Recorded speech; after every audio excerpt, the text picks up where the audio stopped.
यशोदानंदन व्रजजनरंजन यशोदानंदन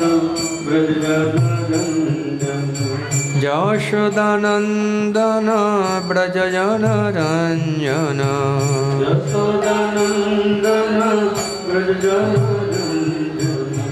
यमुना तीरवनचारी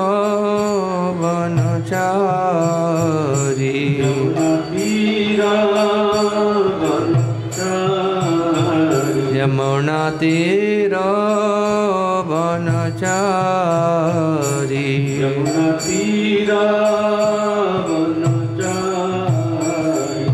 जय राधा माधव कुंज बिहारी जय राधा माधव कुंज बिहारी जय राधा माधव कुंज बिहारी जय राधा माधव कुंज बिहारी जय श्री कृष्ण चैतन्य प्रभु नित्यानंद श्री अद्वैत गदाधर श्रीवासादि गौर भक्तवृंद जय श्री कृष्ण चैतन्य प्रभु नित्यानंद श्री अद्वैत गदाधर श्रीवासादि गौर भक्तवृंद हरे Krishna Krishna Krishna Hare Hare Hare Ram Ram Ram Hare Hare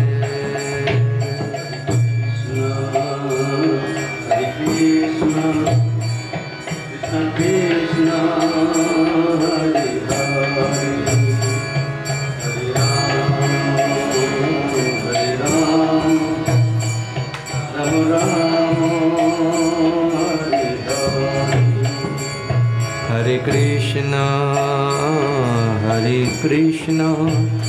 Krishna Krishna Hare Hare Hare Ram Ram Ram Hare Hare Hare Krishna Krishna Krishna Hare Hare Hare Ram Ram Ram Hare Hare Hare Krishna Krishna Hare Hare Hare Ram Ram Ram Hare Hare Hare Krishna Krishna Krishna Hare Hare Hare Ram Ram Ram Hare Hare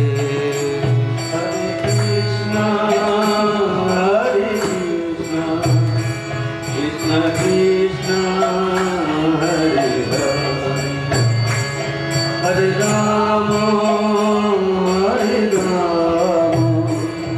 Ram Ram Ram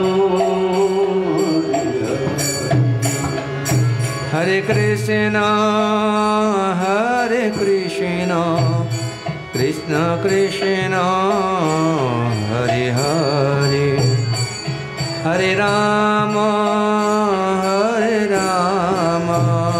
Ram Ram Hare Hare Hare Krishna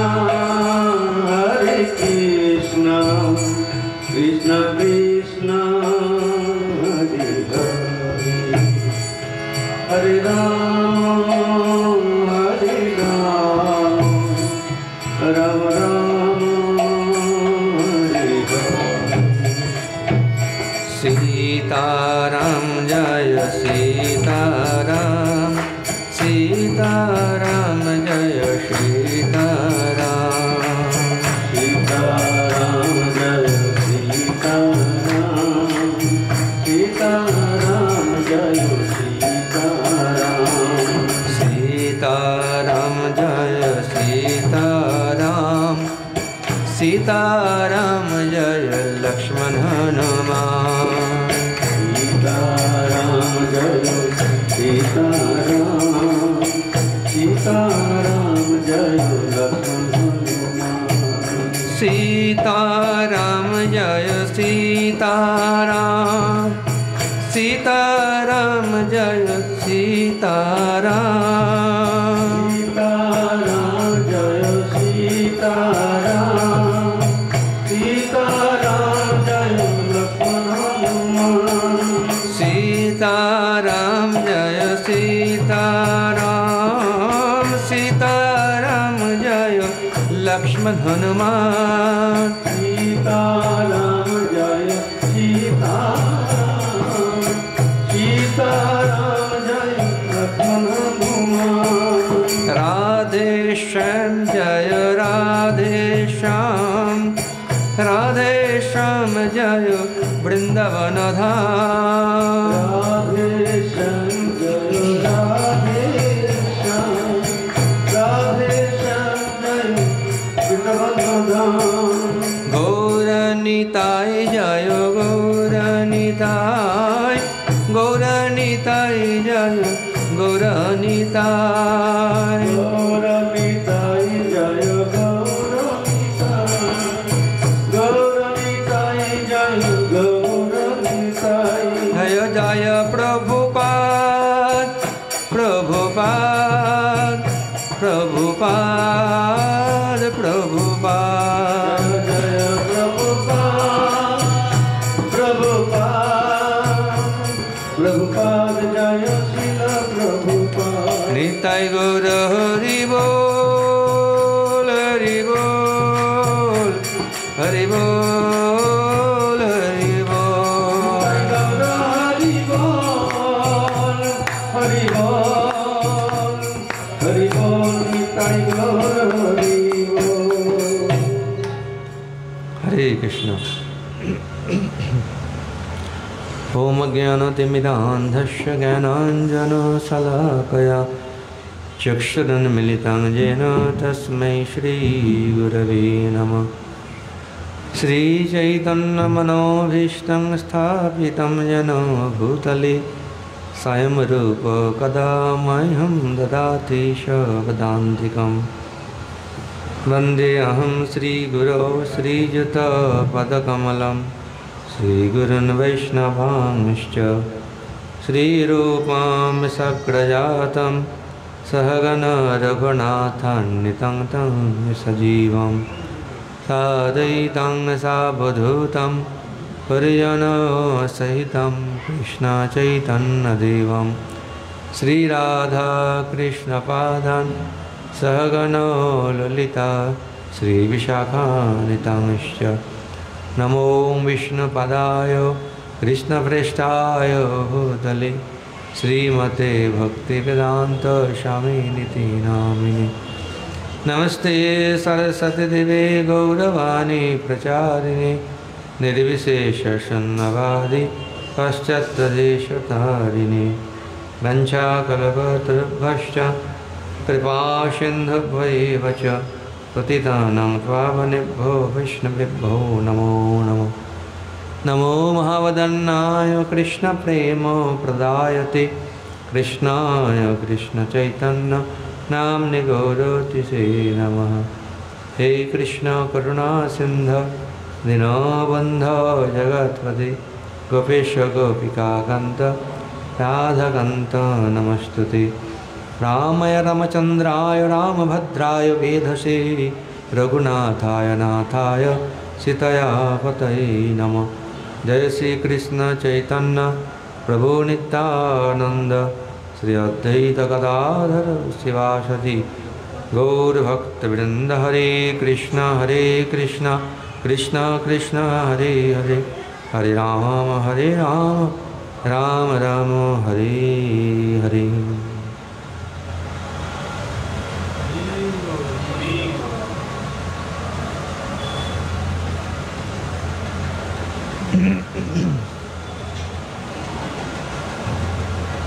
हरे कृष्णा।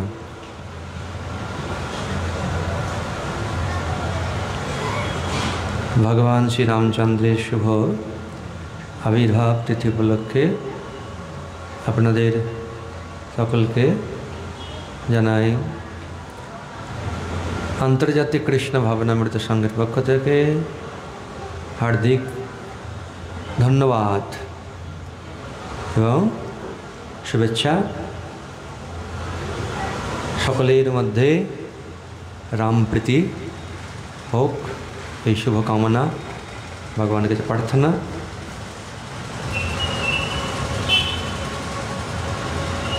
পদ্মপুরাণে মহাদেব তিনি বলছেন যে রাম শব্দের অর্থ কী, যিনি রমণ করেন এবং রময়েতে, এবং যিনি আনন্দ দান করেন, রাম রাম রামেতি। তো যিনি রাম অর্থাৎ রমণ করেন এবং রমণ করান, তিনি হচ্ছেন রাম, তিনি পরম ব্রহ্ম পরমেশ্বর ভগবান। শ্রী শুকদেব গোস্বামী তিনি এই সূর্য বংশের মহান মহান রাজাদের কিছু বর্ণনা দিয়েছেন এবং শেষে তিনি বলছেন একজন মহান রাজা ছিলেন, তার নাম হচ্ছে খট্টাঙ্গ মহারাজ।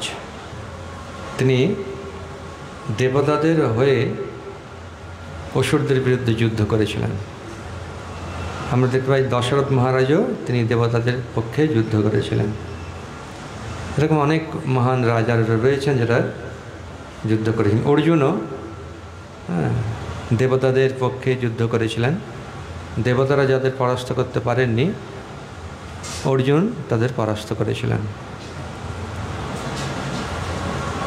তো সেই খট্টাঙ্গ মহারাজের পুত্রের নাম হচ্ছে দীর্ঘবাহু। দীর্ঘবাহুর পুত্র হচ্ছেন মহাযশস্বী মহান ভগবত ভক্ত রঘু, আর রঘুর পুত্র হচ্ছেন অজ, অজর পুত্র হচ্ছেন মহারাজ দশরথ। সেই মহারাজ দশরথকে আশ্রয় করে ভগবান তিনি চতুর্ধা বিগ্রহ রূপে আবির্ভূত হলেন দেবতাদের প্রার্থনা অনুসারে। এখানে শুকদেব গোস্বামী বলছেন, আমরা এই শ্লোকটা আলোচনা করব, উচ্চারণ করব। সকলে বলুন, তস্যাপি ভগবানেশ তস্যাপি ভগবানেশ সাক্ষাৎ ব্রহ্মময় হরি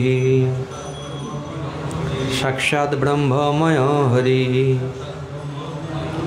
अंशांशेन चतुर्धागात् अंशांशेन चतुर्धागात् पुत्रत्वं पार्थितः शूरैः पुत्रत्वं पार्थितः शूरैः राम लक्ष्मण भरत शत्रुघ्न इति संज्ञया राम लक्ष्मण भरत शत्रुघ्न इति संज्ञया। हरि बोल। एक बार আপনারা বলুন, হ্যাঁ বলুন, তস্যাপি ভগবানেশ সাক্ষাৎ ব্রহ্মময় হরি अंशांशेन चतुर्धागात् पुत्रत्वं पार्थितः शूरैः राम लक्ष्मण भरत शत्रुघ्न इति संज्ञया।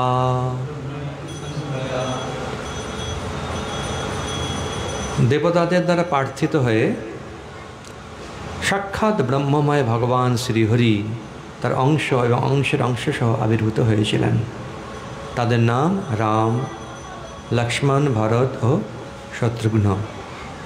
এইভাবে ভগবান চার মূর্তিতে মহারাজ দশরথের পুত্ররূপে আবির্ভূত হয়েছিলেন। সকলে বলুন হরে কৃষ্ণ। দেবতাদের দ্বারা প্রার্থিত হয়ে সাক্ষাৎ ব্রহ্মময় হরি শ্রীহরি তার অংশ এবং অংশের অংশ সহ আবির্ভূত হয়েছিলেন। তাদের নাম রাম, লক্ষ্মণ, ভরত এবং শত্রুঘ্ন। এইভাবে ভগবান চার মূর্তিতে মহারাজ দশরথের পুত্ররূপে আবির্ভূত হয়েছিলেন। তস্য অপি ভগবান এষ সাক্ষাৎ ব্রহ্মময় হরি। তস্য মানে তাঁর, মহারাজ দশরথের, অপি মানেও, যদিও ভগবান হচ্ছেন অজ, কিন্তু তবুও তিনি মহারাজ দশরথের পুত্ররূপে আবির্ভূত হয়েছিলেন।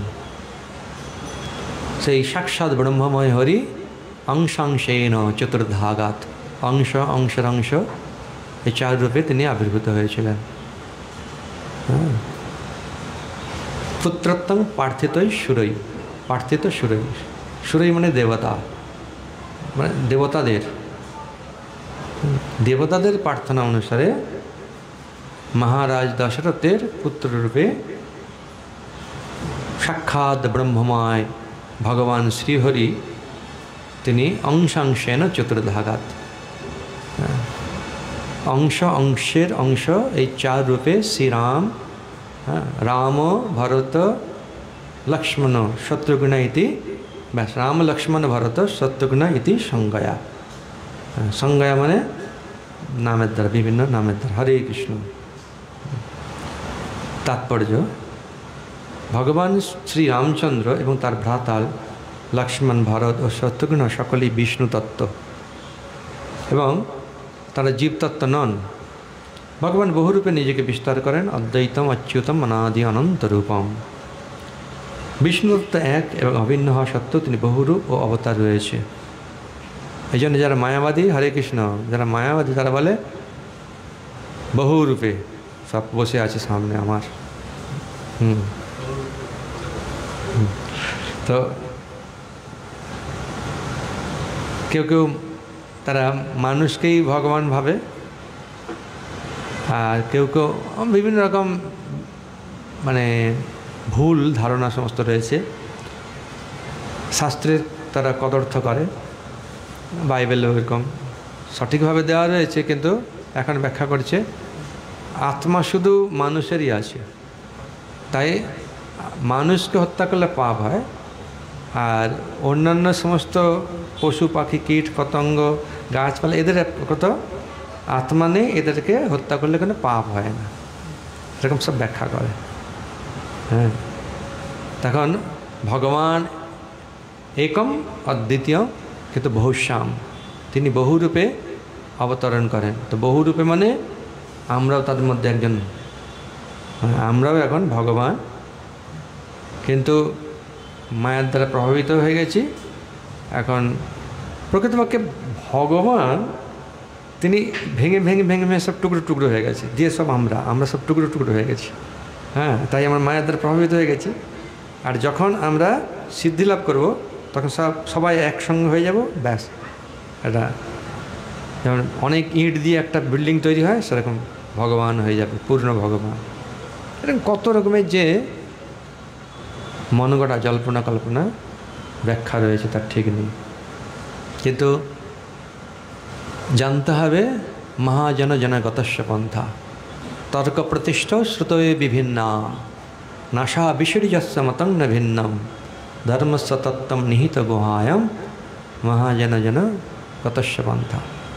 মহাজন যে পন্থা আমাদের প্রদান করেছেন সেই পথে গমন করলেই আমরা প্রকৃত ধর্মের তত্ত্ব, ধর্মের যে মূল ভগবান তাকে জানতে পারব। এই জন্যে মহাজনদের পন্থা আমাদের অনুসরণ করতে হবে। তো সুখদেব গোস্বামী হচ্ছেন একজন মহাজন। তো তিনি বলছেন যে তস্যাপি ভগবান এষ সাক্ষাৎ ব্রহ্মময় হরি অংশাংশেন চতুর্ধাগাত পুত্রত্বং প্রার্থিত সুরৈ রাম ভরত লক্ষ্মণ শত্রুঘ্ন ইতি সংজ্ঞায়া। কে বলছেন? সুখদেব গোস্বামী বলছেন। সুখদেব গোস্বামী মহাজন। তো শ্রী প্রভুপাদ বলছেন যে সেই কথা ব্রহ্মসংহিতাতেও প্রতিপন্ন হয়েছে। রামাদি মূর্তিষু কলা নিয়মেন তিষ্ঠন। রাম লক্ষ্মণ ভরত শত্রুঘ্ন আদি বহুরূপে ভগবান বিরাজমান এবং তার এই সমস্ত রূপ তার সৃষ্টির যে কোনো অংশে বিরাজমান থাকতে পারেন। এই সমস্ত রূপ স্বতন্ত্র পরমেশ্বর ভগবানের নিত্য। এই সমস্ত রূপটা নিত্য রূপ। কিন্তু আমাদের যে রূপ সেটা অনিত্য। আত্মা দেখতে কেমন? আত্মা হ্যাঁ সে তো ঠিক আছে, এটা দেখতে কেমন? হ্যাঁ বেদান্ত সূত্রে বলা আছে আত্মা হচ্ছে একটা আলোক, আলো, জ্যোতি। সেই পরম জ্যোতি পরমেশ্বর ভগবানের অংশ হওয়ার ফলে সে হচ্ছে জ্যোতি। এবং তা যেহেতু সে তটস্থ শক্তি, তাই তার ইচ্ছা অনুসারে সে বিভিন্ন শরীর লাভ করে। জড় শরীরও হতে পারে, চিন্ময় শরীরও হতে পারে। অবশ্য ভগবানের অনুমোদন ছাড়া কোনো কিছু সম্ভব নয়। কিন্তু ভগবানের রূপ হচ্ছেন নিত্য, সচ্চিদানন্দময়। একটি দ্বীপ থেকে অন্য বহু দ্বীপ প্রজ্বলিত হলেও যেমন সবকটি দ্বীপই সমশক্তি সম্পন্ন, তেমনি ভগবানের বিভিন্ন অবতারেরাও সকলেই পূর্ণ শক্তিমান পরমেশ্বর ভগবান। অনেক সময় মনে হয় ছোট ভগবান, ইনি একটু বড় ভগবান। হ্যাঁ ভগবান একই, কিন্তু তিনি বিভিন্ন সময়ে তার প্রয়োজন অনুসারে তিনি তার শক্তি প্রদর্শন করেন, তার লীলা প্রদর্শন করেন। হ্যাঁ তার জন্যে এটা মনে হয় কিন্তু একই ব্যক্তি। কেশবধৃত মৎস্য রূপ, কেশবধৃত কূর্ম শরীর, কেশবই তিনি ধারণ করছেন, কেশবই। দীপার চিরেব হি দশান্তরমুপেত্য দীপায়তি বিবৃত হেতু সমান ধর্মা। যদিও একটা দ্বীপ থেকে বহু দ্বীপ প্রজ্বলিত হয়, কিন্তু তারা সমান ধর্মা, সমান শক্তি সম্পন্ন। শ্রী রামচন্দ্র, লক্ষ্মণ, ভরত ও শত্রুঘ্ন বিষ্ণু তত্ত্ব হওয়ার ফলে তারা সকলেই সমান শক্তি সমন্বিত। দেবতাদের প্রার্থনার ফলে তারা মহারাজ দশরথের পুত্ররূপে আবির্ভূত হয়েছিলেন। এখানেই শিল প্রভুপাদের তাৎপর্য সমাপ্ত হয়েছে। তস্যানুচরিতম রাজন ঋষিবিস্তত্তদর্শিভি শ্রুতং হি বর্ণিতং ভূরি তয়া সীতাপতির্মুহু।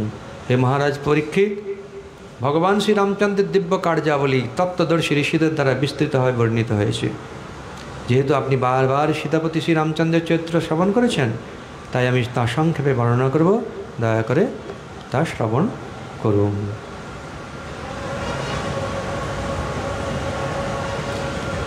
তো বিশেষ করে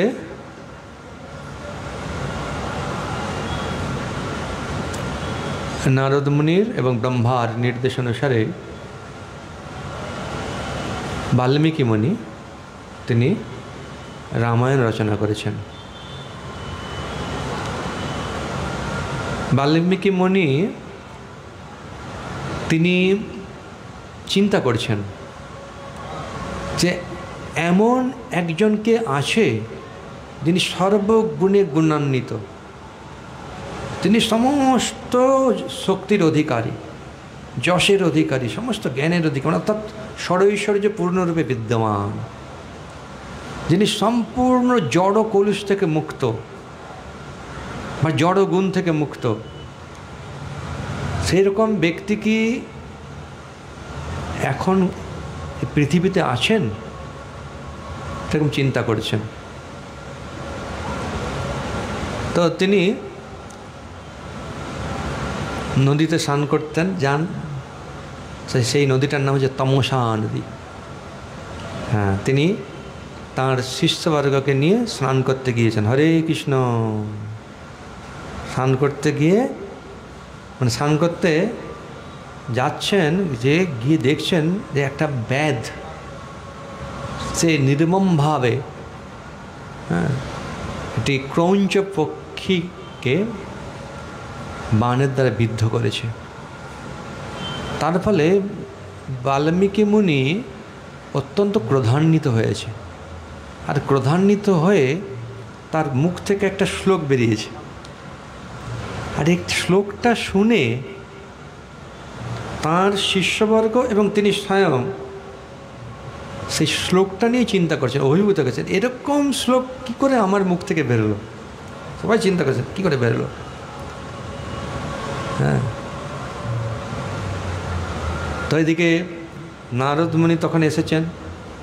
হ্যাঁ, তিনি বললেন হ্যাঁ একজন রয়েছেন, আর তিনি হচ্ছেন, এর আগে আর কি এই শ্লোকটা বলার আগে যে একজন রয়েছেন তিনি হচ্ছেন রামচন্দ্র। তিনি আবির্ভূত হয়ে গেছেন মহারাজ দশরথের পুত্ররূপে।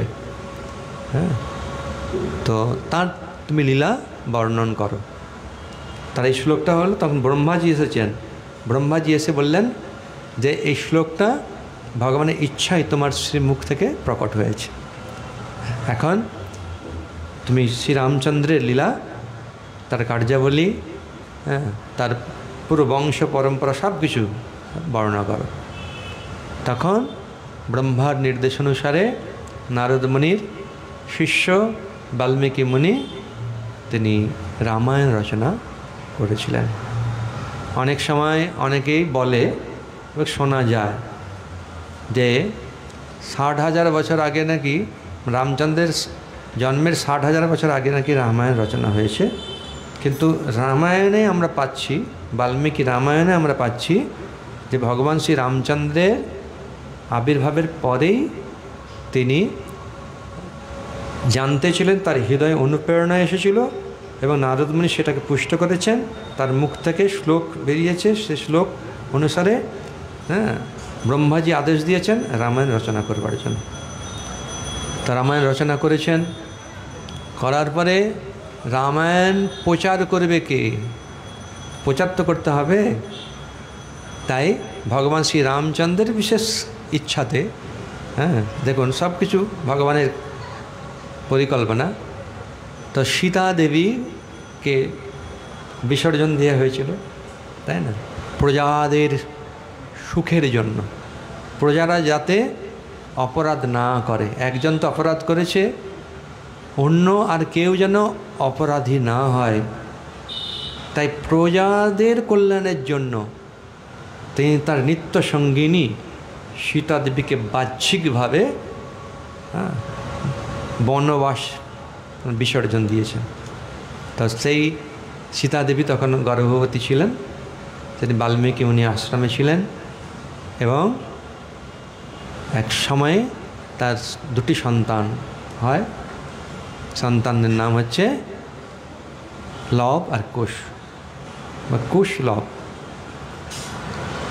যখন জন্ম হয় তো এদিকে ভগবান শ্রী রামচন্দ্র তো তিনি অযোধ্যার সিংহাসনে অবস্থান করছেন এবং সমস্ত প্রজারা যাতে সুখী হয় তার দিকে তিনি সবসময় সজাগভাবে দৃষ্টি রাখছেন।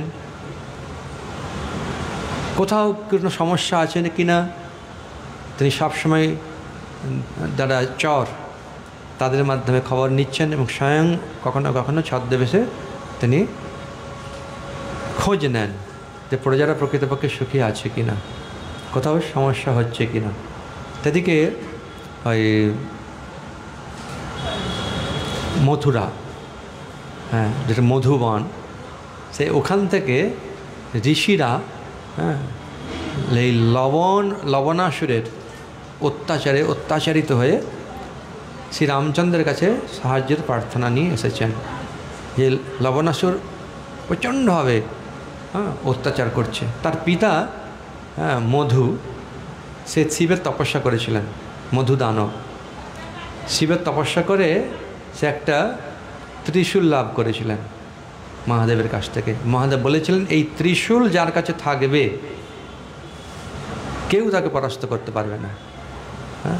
এখন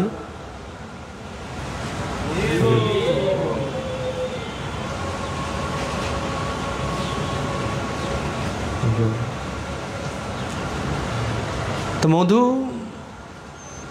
লোকটা ভালো, দানবটা ভালো, কিন্তু তিনি এবার তপস্যা করতে যাবেন, তাই তার পুত্রের প্রতি স্নেহবশত সেই ত্রিশূলটা দিয়ে রেখেছে যাতে আমার পুত্রটি সুরক্ষিত থাকে মহাদেবের ত্রিশূলের দ্বারা।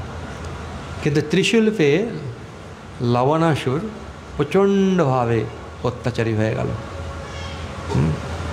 তো অত্যাচারে নিপীড়িত হয়ে ঋষিরা তারা ভগবান শ্রী রামচন্দ্রের কাছে জানালেন লবণাসুরের কথা, যে এই লবণাসুরের হাত থেকে আপনি আমাদের রক্ষা করুন। তখন ভগবান শ্রী রামচন্দ্র শত্রুঘ্নকে দায়িত্ব দিলেন লবণাসুরকে বধ করে ঋষিদের রক্ষা করবার জন্য। তো তখন ভগবান শ্রী রামচন্দ্রের নির্দেশ অনুসারে শত্রুঘ্ন তিনি যাচ্ছেন মধুপুরীতে। আর যেতে যেতে যেতে ওই যেদিন বাল্মীকি মুনির আশ্রমে তিনি রাত্রিবাস করেছিলেন, কারণ ভোরবেলা তো তিনি যাবেন, তখনই এই দুই পুত্র সীতাদেবী প্রসব করেছিলেন।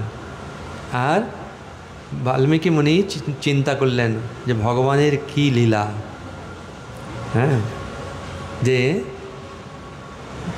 ভগবানের ইচ্ছায় তাঁরই হচ্ছে ভাই, যিনি হচ্ছে রাজকুমার, তিনি এখানে উপস্থিত আছেন। তাই জাতকর্মটি শত্রুঘ্নের দ্বারা করিয়ে নিলেন বাল্মীকি মুনি। এইভাবে তো সীতাদেবীও জানেন না যে শত্রুঘ্ন এসেছে, আর শত্রুঘ্ন জানেন না এই বালক দুটি কার। বাল্মীকি মুনি বলেছেন, তাই জাতকর্ম করিয়ে দিয়েছেন। ব্যাস তিনি চলে গেছেন, লবণাসুরকে বধ করেছেন, তারপরে ফিরে এসেছেন। ভগবান শ্রী রামচন্দ্র এই শত্রুঘ্নের প্রতি অত্যন্ত সন্তুষ্ট হয়ে তিনি একটি বিগ্রহ দিয়েছেন, তার নাম হচ্ছে মদন গোপাল। তুমি এটা সেবা করো। মদন গোপাল বিগ্রহ এটি মহারাজ অম্বরীশ সেবা করতেন। এই সূর্যবংশের একজন মহান রাজা অম্বরীশ, যিনি সসাগরা পৃথিবীর অধীশ্বর ছিলেন, নবদা ভক্তি একই সঙ্গে যাচন করেছিলেন। সেই নবম স্কন্ধে রয়েছে এনার বর্ণনা। এই দুর্বাসা মুনি আর অম্বরীশ সংবাদ সব রয়েছে। দুর্বাসা মুনি অম্বরীশের চরণ অপরাধ করেছিল, তারপরে তিনি অপরাধের কথা বুঝতে পেরেছিলেন, ক্ষমা চেয়েছিলেন, এবং দুর্বাসার মুনি অম্বরীশ রাজর্ষি অম্বরীশের কৃপায় তিনিও একজন মহান ভক্ত হয়ে গেলেন। তো সেই অম্বরীশ মহারাজ সেবা করতেন মদন গোপালের। এরপর পরম্পরাভাবে সেবা হচ্ছিল। তারপরে সেবা হতে হতে এটি দেবরাজ ইন্দ্র লাভ করেন। দেবরাজ ইন্দ্র সেবা করতে থাকেন। তো রাবণ যখন দিগ্বিজয়ে বেরোয় তখন স্বর্গে তিনি যান এবং দেবরাজকে পরাস্ত করেন, এবং সেখান থেকে মদন গোপাল বিগ্রহকে নিয়ে লঙ্কায় চলে যান। দেখুন, এই যে লঙ্কেশ রাবণ, এত বাহ্যিকভাবে তার একটা বাহ্যিক, কিন্তু তার অন্তরটা হচ্ছে কৃষ্ণময়, বিষ্ণুময়। কিন্তু তিনি বিশেষ কার্যের জন্য তিনি এখানে এসেছেন, তাই মদন গোপালকে তিনি সঙ্গে করে নিয়ে গেলেন তার রাজ্যে। তারপরে ভগবান শ্রী রামচন্দ্র তিনি লঙ্কেশ রাবণকে সংহার করে তারপর সেই মদন গোপাল বিগ্রহ তিনি অযোধ্যায় নিয়ে আসেন, এবং পরবর্তীতে শত্রুঘ্নের প্রতি সন্তুষ্ট হয়ে আবার মদন গোপালকে তার প্রকৃত স্থানে ফিরিয়ে দেন। মদন গোপাল কোথাকার? তিনি তো ব্রজের, তাই ব্রজে ফিরিয়ে দেন। তারপরে এইভাবে মদন গোপাল সেবা পেতে পেতে পেতে পেতে মানে কুবজার কাছে পৌঁছায়। কুবজা সেবা করতে থাকে। তারপরে সেই মথুরার চৌবে ব্রাহ্মণ পরিবার তারা সেবা করতে থাকে। সেখান থেকে অদ্বৈতাচার্য না, ওখান থেকে কুবজা থেকে অদ্বৈতাচার্য প্রভু পান। অদ্বৈতাচার্য প্রভু থেকে তারপর চৌবে পরিবার, চৌবের পরিবার থেকে সনাতন গোস্বামী, সনাতন গোস্বামী মদনমোহন বিগ্রহ তিনি মানে মদনমোহনের জন্য বিশাল সুন্দর মন্দির তৈরি করলেন। তারপর মদন গোপাল, মদনমোহন, আবার কখনো মদন গোপাল হয়ে গেছেন এইভাবে।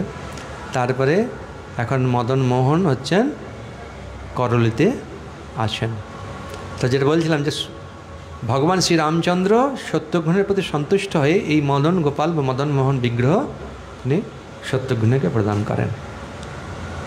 তো শত্রুঘ্ন মথুরার রাজা হন।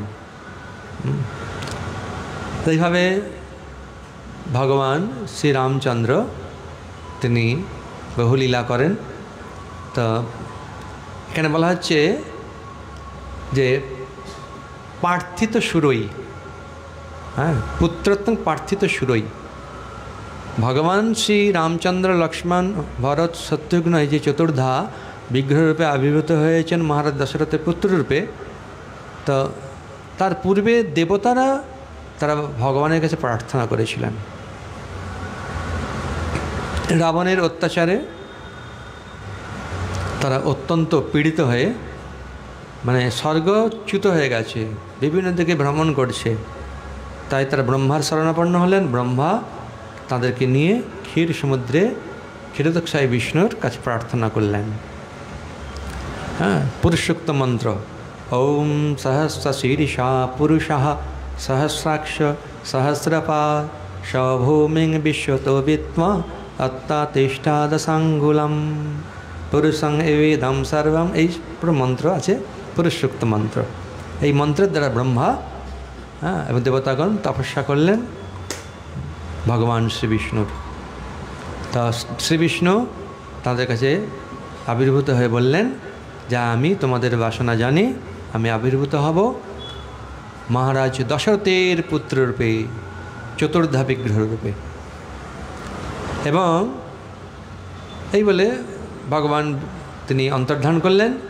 আর ব্রহ্মা দেবতাদের বললেন তাহলে তোমরা ভগবানের আবির্ভাবের প্রতীক্ষা করো। শুধু তাই নয়, ভগবান তো লীলা করবেন, সেই লীলায় তোমরা অংশগ্রহণ করো, তোমরা অংশরূপে জন্মগ্রহণ করো। তো এইভাবে ব্রহ্মার নির্দেশ অনুসারে সমস্ত দেবতারা তারা অংশরূপে জন্মগ্রহণ করলেন। ব্রহ্মা বললেন আমি জানি ভগবান শ্রীরামচন্দ্র আসবেন, তাই শ্রীরামের সেবার জন্য এই জাম্ববানকে প্রকট করেছি। তো জাম্ববান ব্রহ্মার সন্তান। তারপরে ইন্দ্রের অংশে জন্ম নিল বালি, সূর্যের অংশে জন্ম নিল সুগ্রীব, অগ্নির অংশে জন্ম নিল নল সম্ভব। তারপরে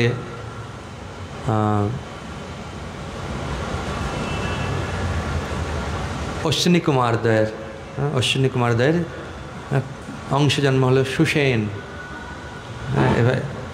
এইভাবে অংশরূপে প্রত্যেকে নল, নীল সব জন্মগ্রহণ করলো।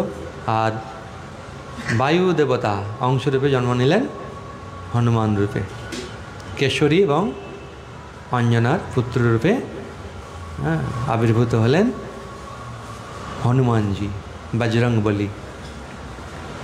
তো হনুমানজি যখন জন্ম হয়েছে তো মায়ের দুধ পান করে।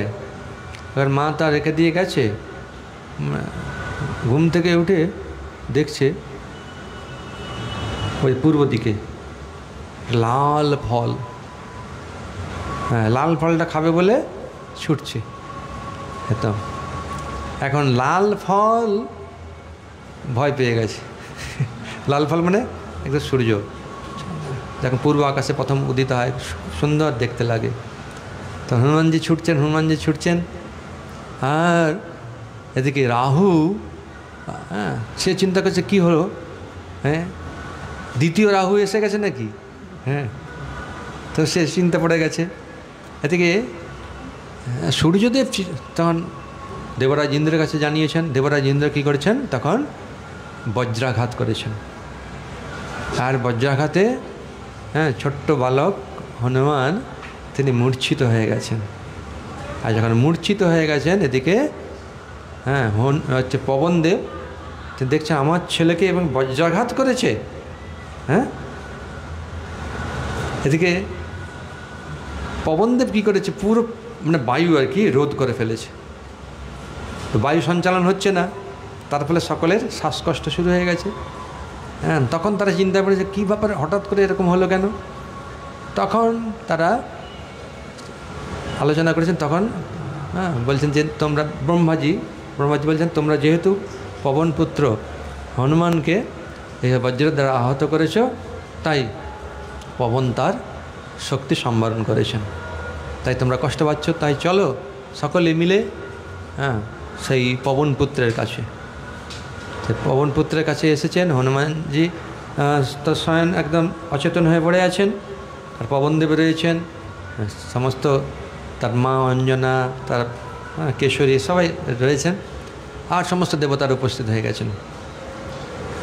তো পবনদেব বলছেন যে সকলে এনার চেতনা ফিরে দেন, সকলে এনাকে আশীর্বাদ করুন। তখন সমস্ত দেবতারা আশীর্বাদ করেছে সব পর। তোমার শরীর বজ্রের মতো হয়ে যাবে, ইন্দ্রদেব আশীর্বাদ দিলেন। বজ্র আর তোমাকে কোনো কষ্ট দিবে না, ব্রহ্মাস্ত্র তোমার প্রতি কাজ করবে না, ব্রহ্মা বর দিলেন। এইভাবে একে একে সমস্ত দেবতারা বর দিলেন। আর বর পেয়ে হনুমানজি তিনি বলিয়ান হয়ে গেলেন। তো এইভাবে সে বিভিন্ন জায়গায় ছুটে বেড়াচ্ছে। বালক চঞ্চল, তো ঋষিদের আশ্রমে যায়, ঋষিদের কোষাকুষি এদিক ওদিক ফেলে দেয়, নিয়ে পালিয়ে যায়, এরকম করে। তা একজন ঋষি সে অভিশাপ দিয়ে দিছে না, এটা আরেকজনকে, এটা হচ্ছে ওই নল লীল একে অভিশাপ দিচ্ছে, ওরা করেছিল। তো তাদেরকে অভিশাপ দিয়েছে যে ওরা তো কষাকষি এসব ফেলে দিচ্ছে, জলে ফেলে দিচ্ছে, জলে ডুবে যাচ্ছে, সব বড় বড় সব তামার পাত্র, পেতলের পাত্র, কাঁসার পাত্র কি সোনার পাত্র সব জলে বিভিন্ন জায়গায় দিয়েছে। তখন তারা অভিশাপ, তুমি যা কিছু ফেলবে ডুববে না, তারা ডুবে না। এই জন্য শোনা যায় এই ওনাদের হাতে প্রথম দেওয়া হয় আর ওনারা ছেড়ে দেয়। যাই হোক, এরকম অনেক সমস্ত। তো হনুমানজিকে ঋষিরা অভিশাপ এই দিয়েছিলেন যে তুমি শক্তি লাভ করে অত্যন্ত গর্বান্বিত হয়েছ, তুমি তোমার শক্তির কথা ভুলে যাবে। তখন হনুমানজি তখন প্রার্থনা করেছেন যে শক্তি যদি ভুলে যায় তাহলে কীভাবে হবে। বিশেষ সময়ে কেউ যদি তোমাকে তোমার শক্তির কথা স্মরণ করিয়ে দেয় তখন তুমি তোমার শক্তি আবার ফিরে পাবে। তো যখন সেই হনুমানজি সাগর লঙ্ঘন করবেন আর কি, কেউ পাচ্ছে না, তখন জাম্ববান সেই কথাটা মনে করিয়ে দেয়, যে ঋষিরা তোমাকে অভিশাপ দিয়েছিল, তাই তুমি তোমার শক্তির কথা ভুলে গেছো। কি তুমি ভেবে দেখো, তুমি সমস্ত শক্তির অধিকারী, সমস্ত তোমার অস্ত্র তোমার করায়ত্ত। তো হনুমানজি সব মনে করতে পারলেন যে কী হয়েছিল না হয়েছিল। তখন তারপরে আস্তে আস্তে তিনি শরীরটাকে মানে একটা ওই পর্বতের উপরে উঠলেন, উঠে তার শরীরটাকে বৃদ্ধি করতে লাগলেন, বিশাল তার অবয়ব। তারপরে একটা নিঃশ্বাস নিয়ে জয় শ্রীরাম বলে লঙ্কার দিকে পাড়ি দিলেন। তো পাড়ি দিতে গিয়েও অনেক পরীক্ষা এলো। তো প্রথম হচ্ছে কেউ সাহায্যের হাত বাড়িয়ে দিল, তার নাম হচ্ছে মৈনাক পর্বত। কিন্তু হনুমানজি বললেন না, আমি কোথাও বিশ্রাম নেব না। হ্যাঁ, শ্রীরামচন্দ্রের কার্য আমাকে দ্রুত সম্পাদন করতে হবে, তাই আমার বিশ্রামের কোনো অবকাশ নেই। তো তুমি আমাকে সাহায্যের জন্য যে আবেদন করেছো, তোমার প্রতি আমি অত্যন্ত সন্তুষ্ট। তাই যাক, এরকম অনেক রয়েছে। তারপরে নাগমাতা সুরসা, তিনিও তাকে পরীক্ষা করলেন। হ্যাঁ, তিনি এরকম মানে হনুমানকে খাবেন আর কি, হাঁ করছে। হনুমানজি তার শরীরটাকে আরও বৃদ্ধি করছে। হ্যাঁ, আর তারপরে নাগমাতা তার আরও শরীর বৃদ্ধি করছে, আরও শরীর মানে তার হাঁটা বিস্তার করছে। তো হনুমানজি বুঝতে পারলেন, চিন্তা করলেন ইনি কে কে তারপর জানতে পারলেন নাগমাতা। তো নাগমাতা, তুমি আমাকে পরীক্ষা করছো, তো তোমার ইচ্ছা আমি অবশ্যই পূর্ণ করব। হ্যাঁ, অর্থাৎ তুমি, নাগমাতা বলে তুমি আমার মুখের ভিতরে আসো, তোমাকে আমি ছাড়বো না। তখন কী করলো, হনুমানজি সঙ্গে সঙ্গে ছোটো হয়ে গেলেন, ছোটো হয়ে মুখের ভিতরে ঢুকে আবার বেরিয়ে গেলেন। নাগমাতা, তোমার অভিলাষ পূর্ণ হলো, তুমি তো আমাকে মুখের মধ্যে নিতে চেয়েছিলে, তোমার মুখের মধ্যে এলাম, আমি এখন শ্রীরামের কার্যে যাচ্ছি। বলছে আশীর্বাদ রইল, তোমাকে পরীক্ষা করেছিলাম, শ্রীরামের কার্যে যাচ্ছে, তোমার কী শক্তি আছে যে তুমি রামের কার্য সম্পাদন করবে? কেন লঙ্কেশ অত্যন্ত শক্তিশালী, তার থেকে কি তুমি শক্তিশালী কিনা সেটা আমাকে জানবার জন্যই দেবতারা আমাকে পাঠিয়েছে, আর পরীক্ষা তুমি উত্তীর্ণ হলে। তো তিনি আরও কিছু পরামর্শ দিয়েছেন। এদিকে হনুমানজি তিনি অবশেষে লঙ্কায় পৌঁছলেন। আর লঙ্কাপুরীর একজন অধিষ্ঠাত্রী দেবী আছে। হ্যাঁ, তো তিনি দেখছেন এইরকম একটা বাঁদর, সে এরকম লাফাচ্ছে, যে খবরদার, এই লঙ্কাপুরীর অধিষ্ঠাত্রী দেবী, আমি লঙ্কাপুরী, আমার এখানে প্রবেশ অধিকার আমার অনুমতি ছাড়া হয় না। হ্যাঁ, তখন হনুমানজি কী করলেন, বিশাল আকার ধারণ করলেন। আকার ধারণ করে একটা থাপ্পড় লাগলেন পুরো লঙ্কাপুরী। তো ব্রহ্মা বলেছিলেন, হে, যখন বানর রূপে কেউ তোমাকে তোমার মানে চাপাটাঘাত করবে আর কি, তখন জানবে এই পুরীর ধ্বংস হয়ে যাবে। তখন তিনি বুঝতে পারলেন যে সময় এসে গেছে এই লঙ্কেশ বা লঙ্কাপুরীর মানে বিধ্বস্ত হওয়ার। তার কারণেও তিনি জেনেছেন যে কিভাবে সীতা দেবীকে এই লঙ্কেশ কষ্ট দিচ্ছে, কীভাবে অন্যায়ভাবে তাকে অপহরণ করে নিয়ে এসেছে, ইত্যাদি ইত্যাদি। তাদিকে যেটা বলছিলাম যে ভগবান তিনি দেবতাদের প্রার্থনা অনুসারে ভগবান দশরথের পুত্ররূপে আবির্ভূত হলেন। তা কীভাবে হলেন না, এ বড় ইতিহাস। মহারাজ দশরথ অত্যন্ত পুণ্যবান ব্যক্তি, অত্যন্ত তেজস্বী, এতই তেজস্বী দেবতারা পর্যন্ত তাকে যুদ্ধ করবার জন্য স্বর্গলোকে নিয়ে গিয়েছিলেন। দেবতাদের হয়ে তিনি যুদ্ধ করেছেন। তো তাঁর 60,000 বছর বয়স হয়ে গেছে, কিন্তু সন্তান নেই। কিন্তু ভগবানের কি ইচ্ছা, এই বয়সেও তার সন্তান লাভের ইচ্ছাটি থেকেই গেছে। তখন এক সময় মহারাজ দশরথ তিনি মৃগয়া করতে গিয়েছেন। মৃগয়া করতে গিয়ে তিনি একে একে সমস্ত পশুদের তিনি বধ করছেন। তারপরে একটা সময় ঠিক সন্ধ্যার একটু আগে তিনি একটা শব্দ শুনছেন যে কোনো পশু সে জল পান করছে। আর মহারাজ দশরথের কাছে একটা বাণ ছিল, তার নাম শব্দভেদী বাণ। শব্দ শুনে তাকে ভেদ করে দেবে। তাই সেই শব্দের উদ্দেশ্যে বাণ নিক্ষেপ করেছে, আর বাণটি যথাস্থানে বিদ্ধ হয়েছে। আর বিদ্ধ হওয়ার সঙ্গে সঙ্গে মানবের আর্তনাদ শোনা গেছে। তখন মহারাজ দশরথ চিন্তা করলেন, আমি তো মানবকে আঘাত করিনি, আমি তো পশুকে আঘাত করেছি, কি হলো? তো ছুটে গেছেন, দেখছেন ঋষি কুমার তিনি বানের দ্বারা বিদ্ধ হয়ে আর্তনাদ করছে। তখন মহারাজ দশরথ অত্যন্ত অনুতপ্ত হয়েছেন, ক্ষমা প্রার্থনা চেয়েছেন। তখন তার নাম হচ্ছে শ্রবণ কুমার, অন্ধমুনির পুত্র শ্রবণ কুমার।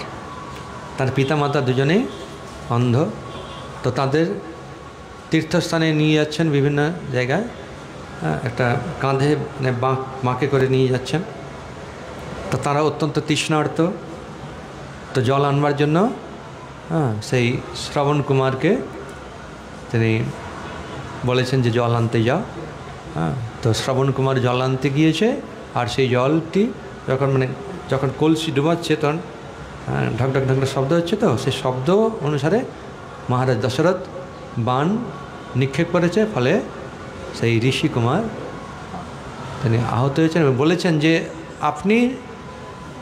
আমি আপনাকে কোনো অভিশাপ দেব না, কেননা আপনি অজান্তিটা করেছেন, তবে আমি তো আর বাঁচব না। আপনি অবশ্যই জলটা আমার পিতামাতার কাছে নিয়ে যান, তাদের তৃষ্ণা নিবারণ করুন এবং প্রকৃত ঘটনা সব খুলে বলবেন। তখন মহারাজ দশরথ অপেক্ষা করতে লাগলেন, ঋষি কুমার তিনি প্রাণ বিসর্জন দিলেন। তো সেই পূর্ণ কলস সে মহারাজ দশরথ নিয়ে গেলেন। অন্ধমুনি অপেক্ষা করছেন। যখন মহারাজ দশরথ ধীরে ধীরে মহারাজ ওই ঋষিদের কাছে উপস্থান হচ্ছে, তখন অন্ধমুনি বলছেন, বাবা ফিরে এসেছো, তোমার এত দেরি হলো কেন? কি হয়েছে? আমরা তো অত্যন্ত পিপাসার্থ, জল দাও, পান করি।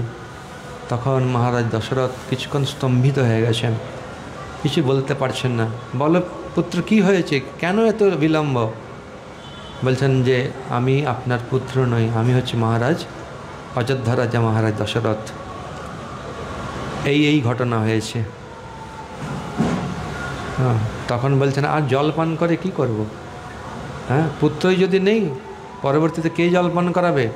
তবে যেহেতু তুমি সত্য আমাদের কাছে প্রকাশ করেছ, তাই আমি কোনো অভিশাপ দিচ্ছি না, তবে একটা দুঃখ প্রকাশ করছি। সেটা হচ্ছে এই, পুত্রের চিন্তা করতে করতে যেভাবে আমরা মৃত্যুবরণ করতে যাচ্ছি, মৃত্যুবরণ করব, ঠিক সেইভাবে পুত্র শোকে হাহাকার করতে করতে তোমার মৃত্যুবরণ হবে। এই বলতে বলতে ওনারা দুজন শরীর ত্যাগ করলেন। মহারাজ দশরথ অত্যন্ত শোকের দ্বারা আচ্ছন্ন হলেন। মন্ত্রীদের কাছে, বিশেষ করে সুমন্ত, তার কাছে বললেন, হরে কৃষ্ণ। সুমন্ত বলছেন, এ তো আপনার আশীর্বাদ হয়েছে, আপনার তো পুত্রই নেই, তাহলে পুত্র শোক হবে কি করে? তার মানে পুত্র হবে, তারপর তো পুত্র শোক হবে। তা আপনার যে পুত্র লাভের যে প্রবল ইচ্ছা, সেটা অবশ্যই পূর্ণ হবে। তা আমি শুনেছি যে দেবতাদের সভায় এই সনত কুমার ঋষি তিনি বলেছিলেন যে এরকম সূর্য বংশে একজন মহান রাজা আসবেন, যার নাম হচ্ছে দশরথ। তিনি পুত্র লাভের জন্য অত্যন্ত আকাঙ্ক্ষী হবেন। তার বন্ধুর নাম হচ্ছে রোমপাদ। রোমপাদ তার পূর্বকৃত পাপের কারণে তার রাজ্যে অনাবৃষ্টি দেখা দেবে। তখন তিনি তার মন্ত্রীদের সঙ্গে, পুরোহিতদের সঙ্গে আলোচনা করবেন। তখন তারা বলবেন যে বিভাণ্ডক ঋষি যে গভীর অরণ্যে তার পুত্র ঋষ্য সহ বাস করেন।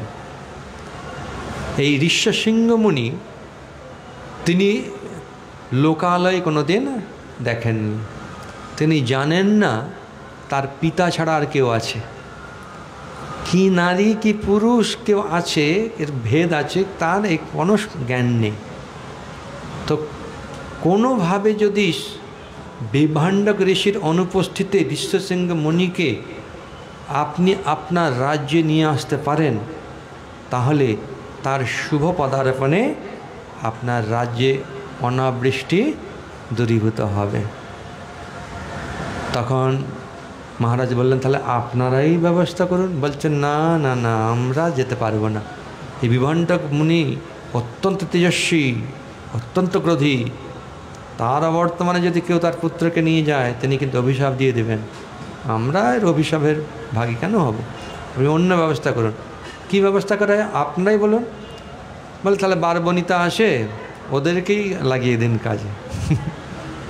ব্যাস, তাদেরকে একদম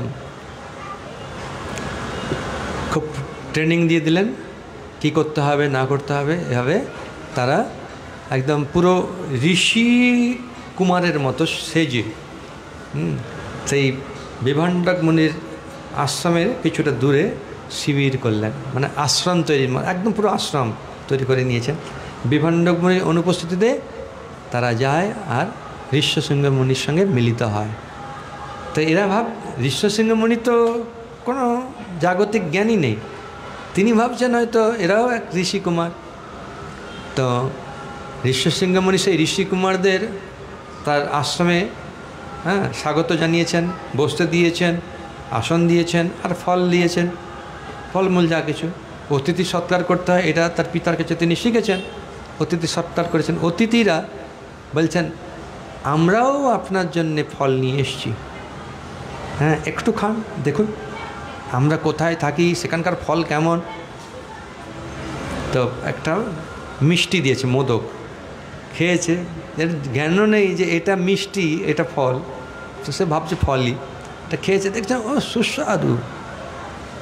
তারপরে যাওয়ার সময় একটা সবাই মিলে একটা করে আলিঙ্গন করে দিয়ে গেছেন। আর সেই যে স্পর্শ সুখ, সেই যে মোদকের জিভার স্পর্শ পেয়েছে, এটা সে সবসময় চিন্তা করছে, কখন আবার আসবে পরের দিন, কখন সেই ঋষিকুমারেরা আসবে, তাদের সঙ্গে আবার আলোচনা হবে, ফল আদান প্রদান হবে। এইভাবে বেশ কিছুদিন যায়। তারপরে বলছেন, আচ্ছা আমরা তো প্রতিদিন তোমার এই আশ্রমে আসি, আমাদের আশ্রম আছে, চলো আমাদের আশ্রমে। তাকে চলো বলে নিয়ে গেছে। ব্যাস, তারপরে পুরো প্রস্তুতি নৌকায় করে একদম পুরো অঙ্গদেশে পৌঁছে গেছে। অঙ্গরাজ ব্রহ্মপাদের যখনই রাজ্যে প্রবেশ করেছেন ঋষ্যশৃঙ্গ মুনি, সঙ্গে সঙ্গে মুষলধারায় বৃষ্টি হয়েছে। তখন সবাই বুঝতে পেরেছেন যে ঋষ্যশৃঙ্গ মুনি এসেছেন। তো রাজা রোমপাদ তিনি যথাযথভাবে তাকে স্বাগত করেছেন। তারপরে রাজ্যে নিয়ে এসেছেন, সব রাজসভায় নিয়ে এসেছেন এবং সৎকার করার পরে একটা মহান উপহার দিতে চেয়েছেন। সেটা হচ্ছে, আমার এক কন্যা আছে, তার নাম শান্তা, আমার ইচ্ছা আপনি তাকে গ্রহণ করুন কৃপাপূর্বক। তো ঋষ্যশৃঙ্গ মুনি তাকে গ্রহণ করেছেন। এই সমস্ত ভবিষ্যৎবাণী কে করেছেন? সনত কুমার ঋষি দেবতাদের কাছে আলোচনা করেছেন। তারপরে মহারাজ দশরথ তিনি আসবেন, ঋষ্যশৃঙ্গ মুনিকে নিয়ে যাবেন তার রাজ্যে এবং বৈশিষ্ট্য মুনির তত্ত্বাবধানে অশ্বমেধ যজ্ঞ হবে, ঋষ্যশৃঙ্গ মুনির তত্ত্বাবধানে পুত্রষ্টি যজ্ঞ হবে। সেখান থেকে এক দেবতা তিনি চরুর পাত্র নিয়ে আবির্ভূত হবেন। সেই চরু গ্রহণ করার ফলে 4 পুত্রের জন্ম হবে। তাই অতএব আপনি 4 পুত্রের পিতা হবেন, এটা সনত কুমার ঋষি আগে থেকেই জানিয়েছেন। আমি সেটা শ্রবণ করেছি পরম্পরার ধারায়, তা আপনার কাছে গোপনীয় তত্ত্ব বর্ণনা করলাম। তারপরে ঠিকই যেরকম বর্ণনা করছেন ওরকমই সব হলো। তো ভগবান তিনি আবির্ভূত হলেন মহারাজ দশরথের পুত্ররূপে এবং আজকের এই তিথিতে ভগবান শ্রীরামচন্দ্র আবির্ভূত হয়েছিলেন। চৈত্র মাস শুক্লপক্ষ নবমী তিথি পুনর্বসু নক্ষত্র মধ্যাহ্নে ভগবান শ্রীরামচন্দ্র কৌশল্যা দেবী এবং দশরথের পুত্ররূপে আবির্ভূত হলেন। সে সঙ্গে ভরত, লক্ষ্মণ এবং শত্রুঘ্ন আবির্ভূত হলেন। তো এইভাবে ভগবান তিনি আবির্ভূত হয়ে বহু লীলা করলেন। হরে কৃষ্ণ। জয় শ্রীরাম, জয় শ্রীরাম, জয় শ্রীরাম, জয় শ্রীরাম, जय सीताराम लक्ष्मण हनुमान जी की, महाराज दशरथ की, रघुकुल तिलक भगवान श्री रामचंद्र की, रघुनाथ श्री रामचंद्र की। महाप्रभु তিনি যখন দক্ষিণ ভারতে গিয়েছিলেন তখন তিনি এই কীর্তনটা করতে করতে গিয়েছিলেন। कृष्ण कृष्ण कृष्ण कृष्ण कृष्ण कृष्ण कृष्ण हे, कृष्ण कृष्ण कृष्ण कृष्ण कृष्ण कृष्ण कृष्ण हे, कृष्ण कृष्ण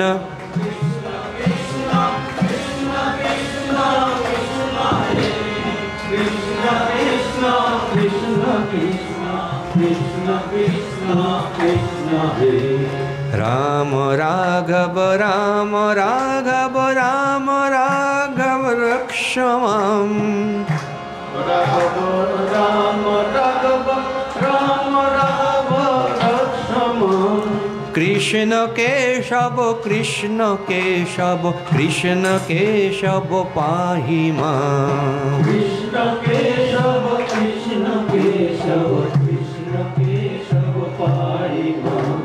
हरे कृष्ण कृष्ण कृष्ण हरे हरे, हरे राम राम राम राम हरे हरे। हरे कृष्ण कृष्ण कृष्ण हरे हरे, हरे राम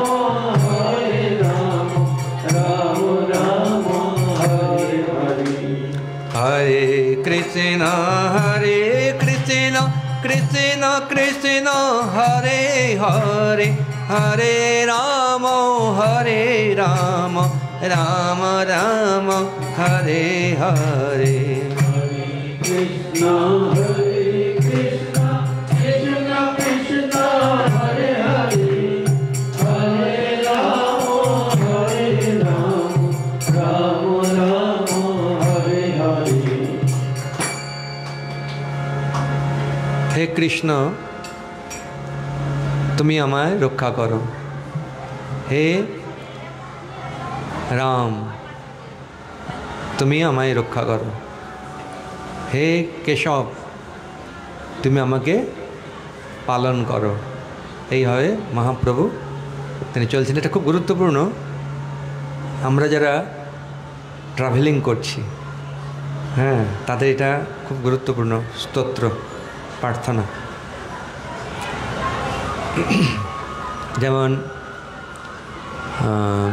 নারায়ণ কবচ আছে, বিভিন্ন কবচ আছে, সেখানে বলা হচ্ছে যে বনে রাম আমাকে রক্ষা করো, হ্যাঁ, অমুক দেবতা মানে অমুক ভগবান আমার প্রাশ্নিদয়, আমার হচ্ছে হৃদয়, আমার পৃষ্ঠদেশ, আমার বক্ষস্থল, আমার মস্তক, আমার হাত পা সব আলাদা আলাদা এভাবে বর্ণনা করা রয়েছে।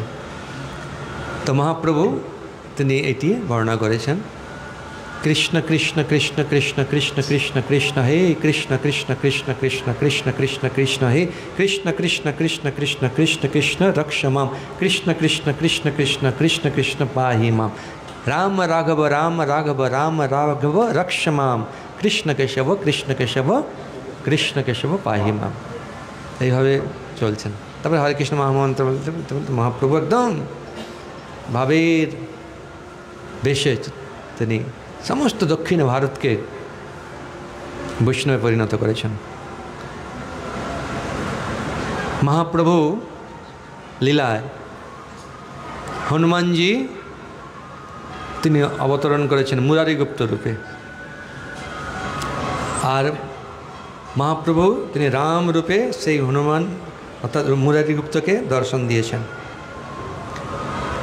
তিনি সার্বভট্টাচার্যকে ষড়ভুজ রূপ দেখিয়েছেন, তার মধ্যে রয়েছে শ্রীরাম, কৃষ্ণ, রাম এবং মহাপ্রভু এই রূপ।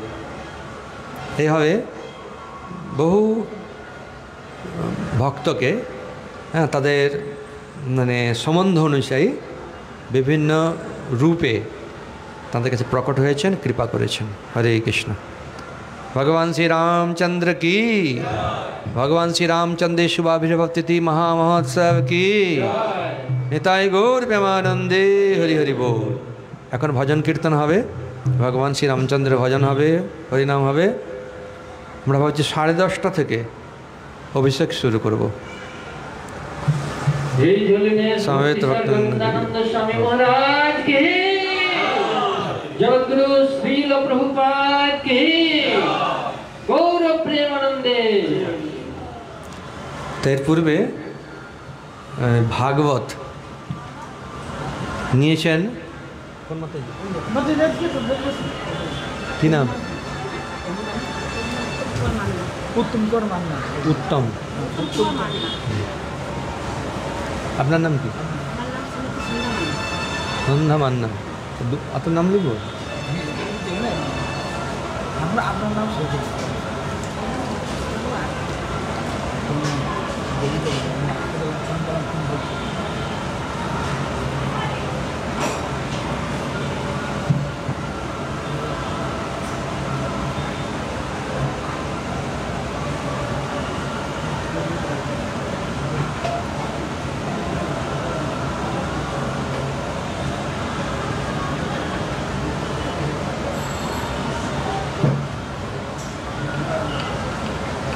সন্ধ্যা।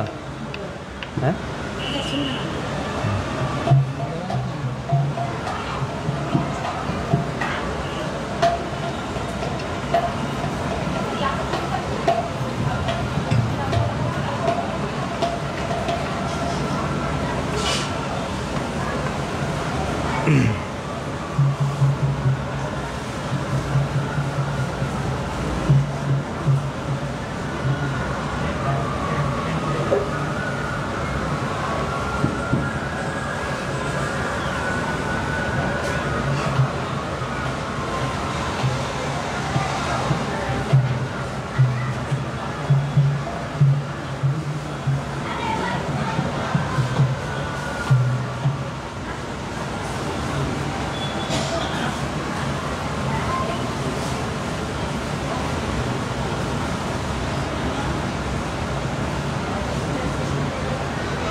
কত তারিখ?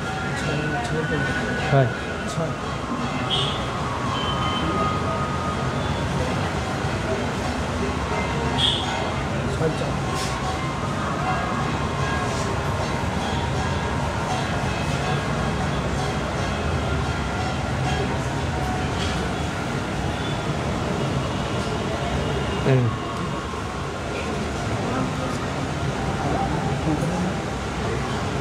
आगे प्रणाम कर जा कर।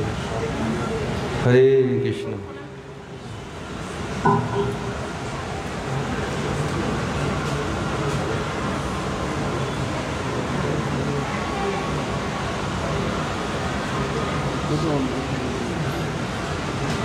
हरे कृष्ण। पढ़बेन? हाँ